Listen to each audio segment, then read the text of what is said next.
Alright, what's going on, guys? Welcome back to Let's Play The Legend of Zelda Majora's Mask 3D for the Nintendo 3DS. In the previous episode, we started on Stone Tower Temple and we completed the first half of this temple, so today we are going to be completing the rest of it. So before we begin, do me a huge favor and hit that like button for me. Let's try to get this video to over 1,000 likes. I would really appreciate it. As you guys can see, the temple is now flipped. Even if you look at the map, everything is like different than it was before. So if we were to go back outside and reflip the temple, the map would look much different. I don't know, I really like this, and I really think the concept of this temple is pretty cool, and that's why this is hands down one of my favorite temples in the Legend of Zelda series, and my favorite temple of all time in this game. Completing the rest of this temple should be very easy. I think battling the boss might be the only difficult part that might take us a little bit of time to do, just because they completely changed the whole fighting style of the boss.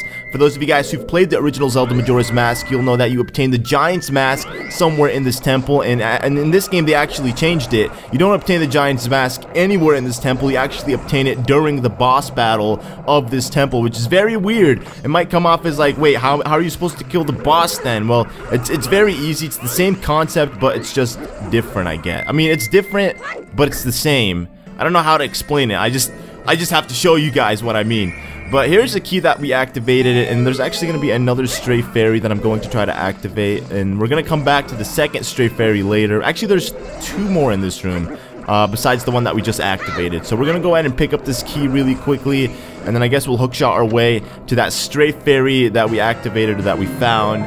And then I think there's two more in this room, one of which that we can't actually obtain like right now. We'll have to come back to it later, because while you're doing this temple, you can actually flip it as many times as you want, because you can, inside the temple, you can flip certain rooms or whatever, I believe. I don't know if it flips the full temple or not, or if it's just the room that you're in. But you guys will see what I'm talking about. Like, for example, there's a chest and it appeared upside down. We're gonna have to flip the temple in order to obtain that chest. Like, flip it right side up again. But down here, we actually activated a chest, which consists of a stray fairy, and I just need a hook. Okay, let me... Oh, what the heck, man? Stop clipping onto the wall. Alright, let's try this. Come on. Ah, come on! What the heck? So if I get too close, it's not gonna work. Oh, are you kidding me? Are you kidding me right now, game? Alright. Oh my god. Okay, let me see if I can backflip. I think backflipping might work. Oh, nope. Link, come on. Please. Yeah, oh, yes. There we go. There we go. Wow, that was much easier than just trying to hookshot. Considering that's the way they intended you to do it, and you can't even do it because you get clipped onto the wall. It just glitches. I've noticed there have been some significant glitches in this game when I've played it, like in Clock Town, where you get the rupee, the 100 rupees. I think if you just like, I don't know what I did, but I'm pretty sure I used the Goron and I rolled and I accidentally got clipped into the wall and I fell down into nothing in Clock Town, which is very strange, and I thought it was, you know, I'm gonna try to make a video maybe showing off these glitches if you guys are interested. I wouldn't really consider them glitches. Maybe they're just like things that break the game. I don't know. It's not like that leads you anywhere or it helps you skip certain parts of this game. It's not like that at all. But now we're gonna play as the Deku, and the idea is to try to get all the way up to the top. And the best way to do it is actually by using these things of wind that push you up. Actually, oh gosh!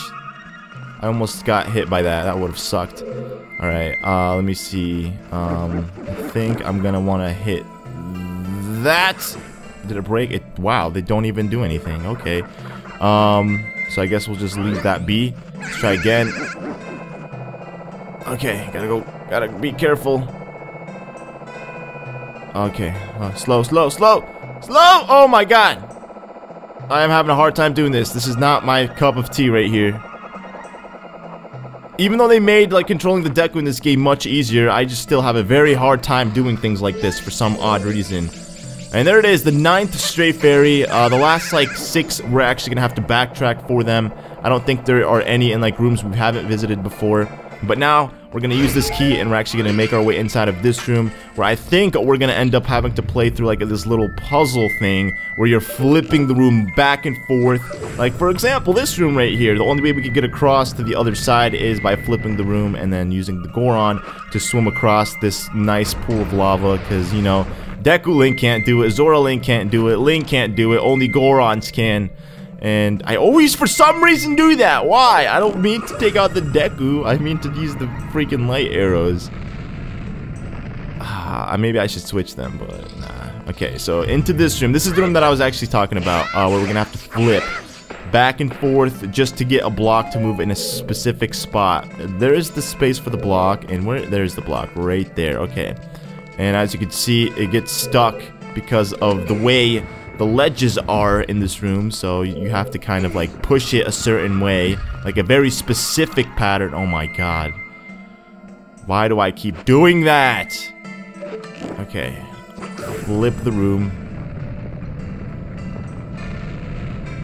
There we go. And that moves the block that way, like onto a better, I guess, cleaner surface. And we're just gonna push it like, I think, 2 steps forward, and then... Okay, like there. That's actually 3 steps. Oh, we can't move it anymore? Alright, what's up? What's up, Choo-Choo? Oh, you want to battle too?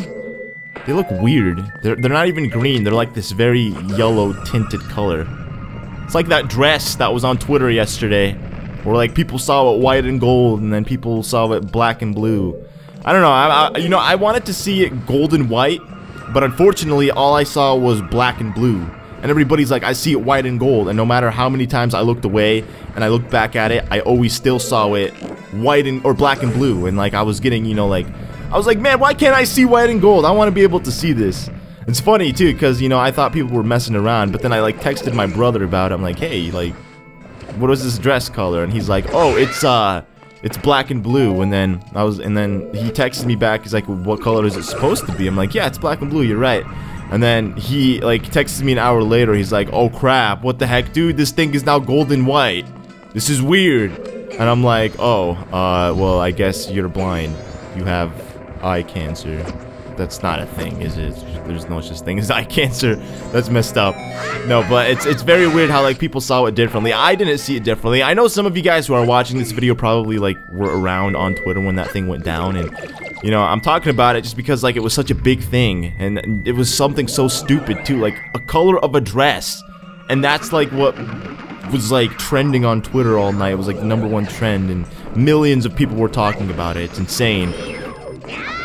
But yeah, here we have a battle against Wizrobe. You know, I'm not really a fan of this. I think there's 2 more mini boss battles before we actually make our way to the boss of this thing, which is Twinmold.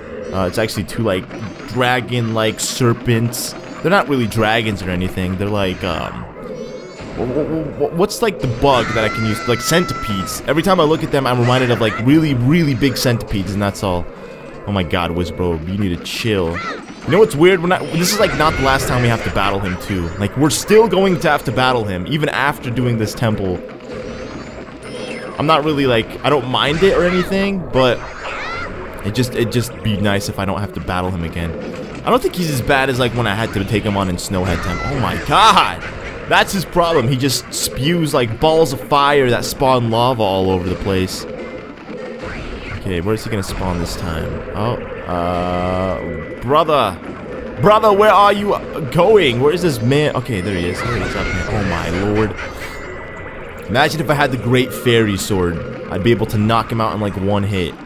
The Great Fairy Sword is something that we'll obtain at the end of this temple after we collect all the stray fairies in this temple, and then we deposit them in the stray fairy or at the Great Fairy Shrine, and we get the Stray Fairy Sword, or the Great Fairy Sword, and it's an extremely strong sword. It doesn't replace the Gilded Sword. All it does, it's just a weapon. It's an extra weapon. So you equipped it with like extra Y, and you use it with extra Y, which is very weird.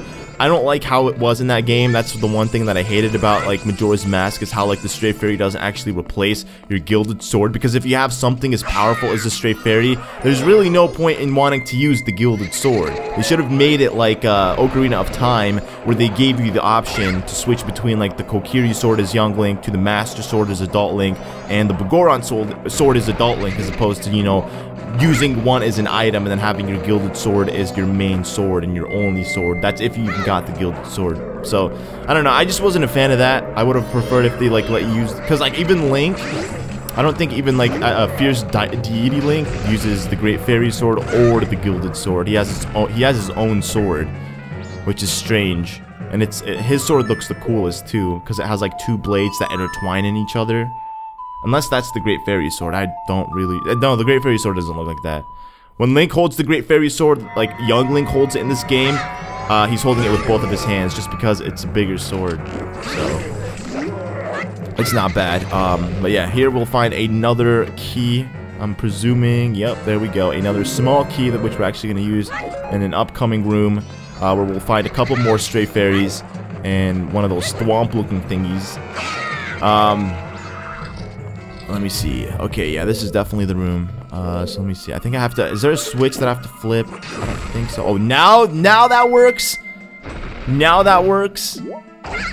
I knew it worked. I was just thinking to myself, like, how come it didn't go off? But it man, that's so stupid. Alright. We're gonna need to turn over this way.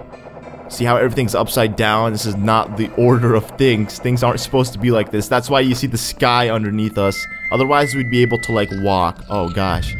These things. Here, you know, if they hit you, for some reason, Link becomes blue. Here, I'll show you guys, like, what happens. Maybe... Wait, was it these guys? I don't know if it was these guys, but when they hit Link, for some reason, he turns blue. I don't really understand why. I mean, it's not like I'm losing health or magic. But Link becomes blue, and it baffled me. But here we are. Here's the second mini-boss battle, and the final mini-boss battle of this. I don't know what this dude's name is for the life of me, but, you know, he's actually a very easy boss battle to kill. Or a very easy boss to kill, I should say. Compared to, like, Wizrobe and the Master Goro, he's definitely the easiest, just because you can use your light arrows, and you can pretty much use your mirror shield to protect you against all of his hits. He has like a swarm of bats that follow him. Sometimes they can affect you, but most of the times if you're hiding behind your shield, he won't put any damage on you at all. Sometimes they will clip you, and yeah, you will lose a couple like pieces, not pieces of heart, like little quarters of heart. But for the most part, he's one of the easiest mini boss battles to ever defeat. And there goes his spear. He's dead. Shazam! Very, very easy to kill. And I think now that we've done that, we can actually... Look at that. Look at his spear. Oh, it disappeared. Wow. But now we can obtain the boss key. The boss key. Very easy. I think the second half of this temple is much easier than the first half. The first half is easy. Don't get me wrong. I'm not saying like it's hard. But I just feel like they're both really easy. But this second half is much easier in my opinion. Just because it's very short. The only thing, like I said, that will really take us time to do is just backtracking for stray fairies and doing the boss. There you go. I got hit. I actually didn't want to get hit, but I got hit on accident. I was gonna show it off, but I decided not to. But look at that. Why is he purple? Like, what is that doing to me? Look at my health. Nothing's happening to my health. Nothing's happening to my magic. And you just stay cursed like that for a while. So it doesn't really make sense to me. I don't understand. Okay, let's go ahead and break those because we need to actually make our way over to there. I think there's going to be a couple stray fairies in this room, if I can remember correctly. Actually, wait, never mind. There's nothing in this room. We're just going to bounce from here. We need to use this Deku flower, though.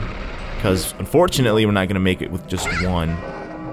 And wait, what's happening? Oh, dang! It's going to be night of the first or the second day. Meaning by the end of this temple, we have to haul ass. We have things to do, and we need to haul ass before it's like the final day, man. Alright, there's one of those thwomp things. We're just gonna jump over here, and we gotta place something here in order to keep this thing down there. And there's another stray fairy up there, so we're gonna have to flip this room as well. Oh, actually, we don't have to place anything. Alright. I was about to place something, and it would have been stupid. But the cool thing is, you can also hookshot to these chests. Even though you're not going to be able to get them, you can hookshot to them. And the key that we just obtained, we're going to use it for this room, which I believe is like the room that we were in the first time around as we were exiting the temple. Right now, the idea is to sort of try to get the temple to get back to normal again, because that's the only way you can battle the boss, is by flipping it right side up again. And we're just trying to find the exit now, which is very close to us. Or I guess the entrance. So we're just gonna exit from here. Yep, night of the second day, 36 hours remain. Oh, jeez, man. There we go, hit that thing.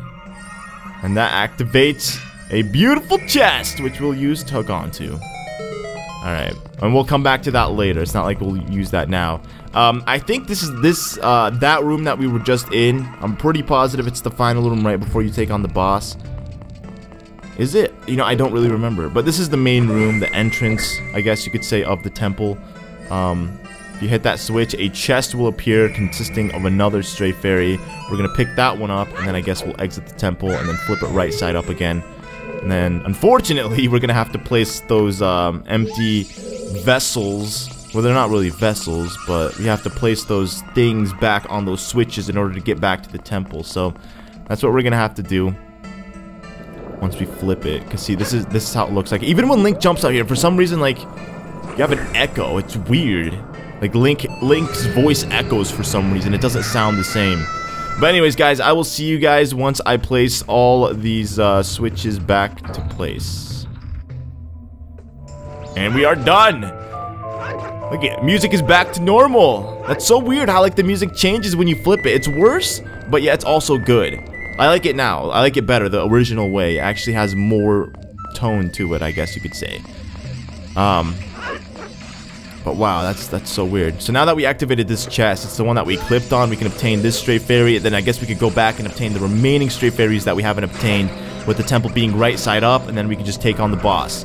And that's what you need to do. That's why it's confusing, because there's a lot of flip switching, I guess, and you need to memorize what you're doing, especially when it comes to obtaining the stray fairies, just because the stray fairies in this temple are the most important ones you'd want to obtain. Having the Great Fairy Sword makes just like battling the bosses in this game so easy, including like Majora and whatnot. Or I guess the Skull Kid, I should say. But that's the 13th one. Moving on back to these other rooms that we've been in before. We'll be able to obtain the 14th and 15th ones. Okay, there we go. Now we need light arrows.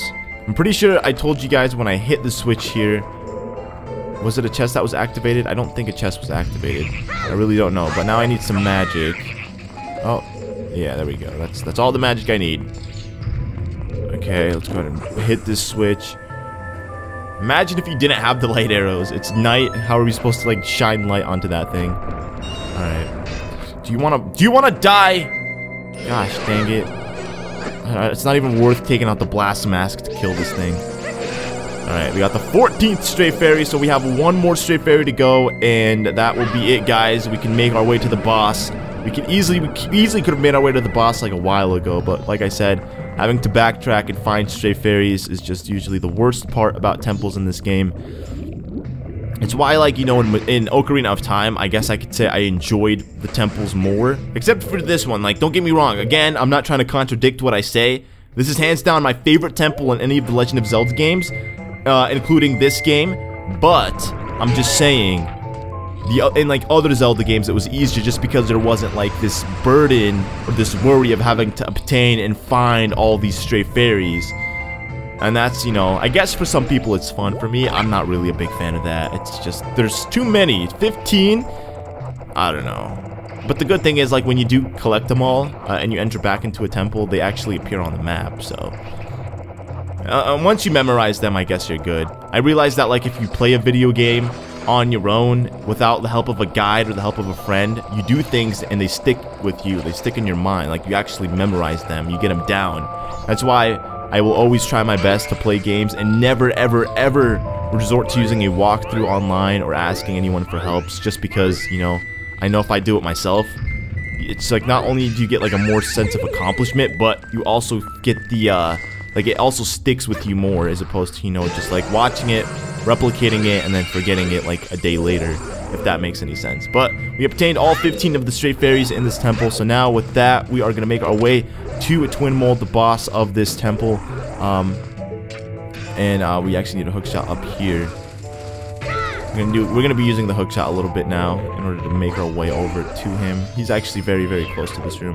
Pull his mask off, and nice light arrow to his face. And don't worry if you don't have magic, there should be pots outside of the boss store where you can obtain magic, and there's an endless supply of magic.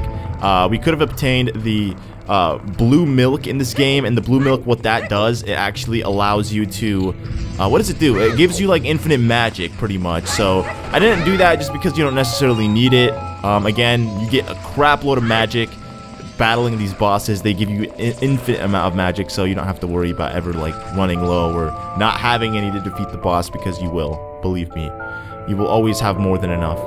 So we're back outside the temple, and we're gonna do one last flip. We only flipped it because we needed to obtain all the last stray fairies. Again, it's pretty hectic having to like redo things over and over again. But the good thing is when you flip it again for the second time, these blocks are still there. When you flip it right side up, that's when you have to place those empty vessels, I guess, on the switches in order to keep the blocks in position. But yeah, this is the last time we're doing something like this. And we just hookshot, I guess, to this chest. Or to that thing. It's not even a chest. What are they called? Like hookshot hooks? I have no idea. Alright. Moving in here.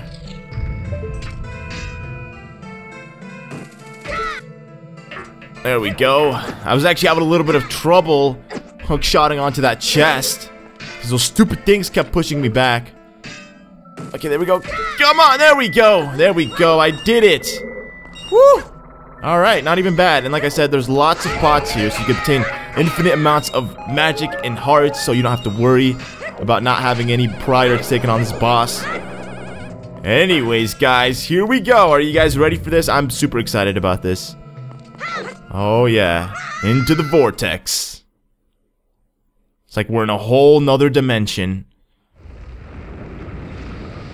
Look at this bad boy spawning out of the freaking sand. And that's just one of them. There's still another one with blue eyes. Twinmold, Giant Masked Insects. Alright, so as you can see, they have eyes underneath their bellies. They completely changed the fighting style of these guys. What we need to do is we actually need to attempt to shoot their eyes with our light arrows, or your arrows. It doesn't have to be light arrows, but once you do, they actually end up falling. Oh god, really? Really, bro? Okay, we're gonna get the blue one first. There we go.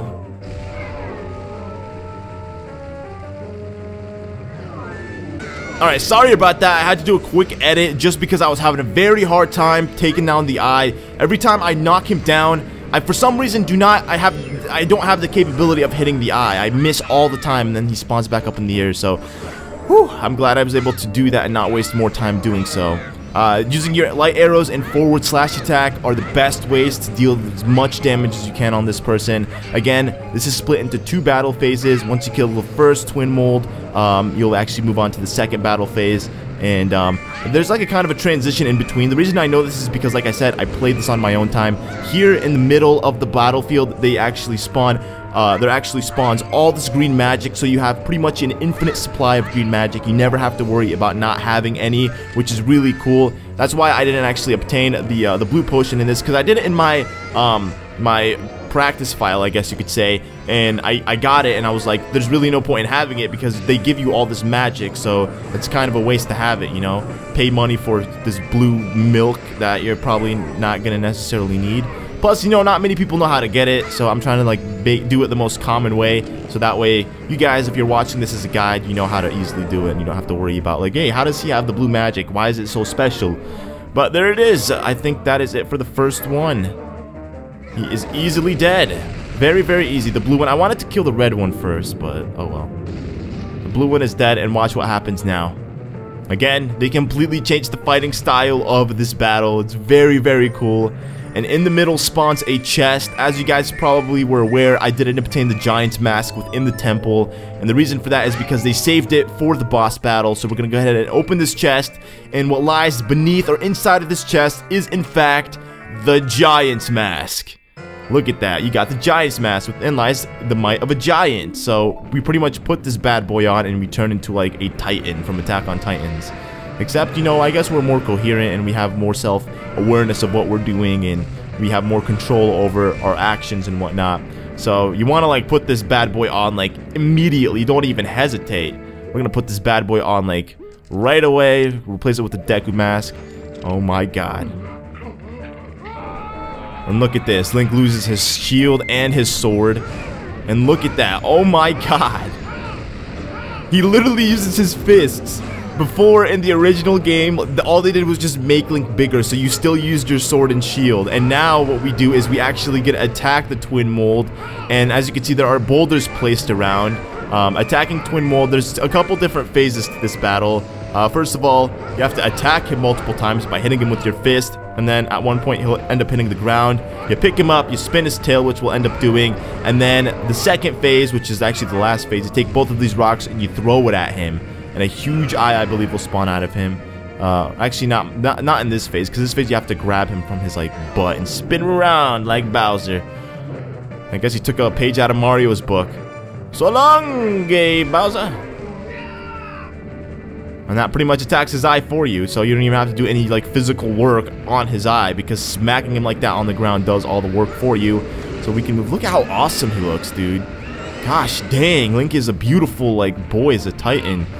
So now that he's here, we're just gonna kill his little babies, or its little babies. You can easily kill him by rolling into them. The Giant's Mask, you know, is taking a little bit of magic. I'm not really concerned about it. I guess I can obtain more bottles if I really needed to. Actually, I can't see any bottles around me, but let me find some. Hopefully, like, these little baby Twinmolds drop magic bottles. They're just dropping hearts. Oh my gosh, yeah, I'm gonna need some magic. Okay, thank goodness. Spin! And BAM! Phase number 2 is over. Alright, so unfortunately, because I ran out of magic, I'm gonna have to spawn back onto the ground, and I'm gonna have to find some. Oh, there we go, because I guess when you're big like that, you don't actually see the magic on the ground. That's weird. That is so weird. I didn't even notice it the first time I played this.